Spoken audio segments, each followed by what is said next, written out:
নন্দীগ্রামে বিজেপির ব্যানার পতাকা ছিঁড়ে দেওয়া এবং পুড়িয়ে দেওয়ার অভিযোগের তীর তৃণমূলের দিকে। সম্পূর্ণ অভিযোগ অস্বীকার তৃণমূলের। নন্দীগ্রাম 1 নম্বর ব্লকের মোহাম্মদপুর গ্রাম পঞ্চায়েত তৃণমূল কংগ্রেসের দখলে। মোহাম্মদপুর গ্রাম পঞ্চায়েতের 66 নম্বর বুথে কয়েক জায়গায় বিজেপির পতাকা এবং ব্যানার বাঁধা ছিল। গতকাল রাতে সেই সমস্ত পতাকা এবং ব্যানার ছিঁড়ে ফেলে দেওয়া হয়েছে এবং পুড়িয়ে দেওয়া হয়েছে। বিজেপির অভিযোগ, তৃণমূল কংগ্রেস এই কাণ্ড ঘটিয়েছে। আজকে দেখলাম আমরা সকালে আমাদের কার্যকর্তারা আজকে দেখলেন এখানে আমাদের যে বর্তমানে আমাদের 66 নম্বর বুথ বিনন্দপুর বুথ, সেখানে আমাদের যে দলীয় যে ফেস্টুন লাগানো ছিল সেটা রাতের অন্ধকারে কে বা কারা সেটা খুলিয়ে নিয়ে এখানে দেখা যাচ্ছে যে পুড়িয়ে পোড়ানো হয়েছে, খড় দিয়ে পোড়ানো হয়েছে। তো এটা নিশ্চিতভাবে সাধারণ মানুষের কাজ না, এটা একটা দেউলিয়া রাজনীতির কোনার একটা পরিচয়। বর্তমানে তৃণমূল একটা দেউলিয়া রাজনীতি করছে, তাদের অন্য কোথাও কোনো কিছু আর বেঁচে থাকার আস্থা নেই। তাই ফ্ল্যাগ ফেস্টুন পুড়িয়ে তারা একটা রাজনীতি করার চেষ্টা করছে।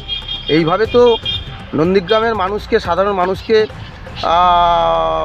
দমিয়ে রাখা যাবে না। ভারতীয় জনতা পার্টির যারা কার্যকর্তা, এখন ভারতীয় জনতা পার্টির প্রত্যেকটা মানুষের হৃদয়ে ঢুকে গেছে। এইভাবে ফ্ল্যাগ ফেস্টুন পুড়িয়ে কখনো অভিজিৎ গঙ্গোপাধ্যায়ের মতন আমাদের যে প্রাক্তন বিচারপতি, তাকে কখনো হারানো যাবে না।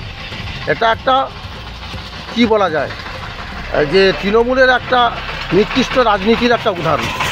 কী কর্মসূচি নিয়েছে? আমাদের পরবর্তী কর্মসূচি আমরা আমাদের দলীয় নেতৃত্বের সঙ্গে আলোচনা করে আমরা আমাদের পরবর্তী কর্মসূচি কী হবে না হবে সেটা আপনারা জানতে পারবেন। আমার নাম ভূপাল চন্দ্র দাস, মোহাম্মদপুর অঞ্চলের ভারতীয় জনতা পার্টির কনভেনর। অপরদিকে গোটা ঘটনা অস্বীকার করেছে তৃণমূল কংগ্রেস। উল্টে এই ঘটনার পেছনে বিজেপির গোষ্ঠীদ্বন্দ্বকে দায়ী করেছে তৃণমূল। দাদা, মোহাম্মদপুরে বিজেপি অভিযোগ করছে তাদের দলীয় পতাকা এবং ব্যানার ছেড়ে দেওয়া হয়েছে, সেই সঙ্গে তাকে মাটিতে ফেলে পুড়িয়ে দেওয়া হয়েছে। তৃণমূলের দিকে অভিযোগের আগুন তুলছে বিজেপি, কি বলবেন?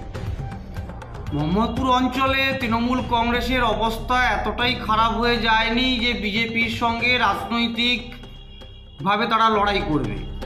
বিষয়টা হচ্ছে ওখানে বিজেপি গোষ্ঠী দ্বন্দ্বে জর্জরিত। দুটো গোষ্ঠী হয়ে গেছে, আদি এবং নব্য।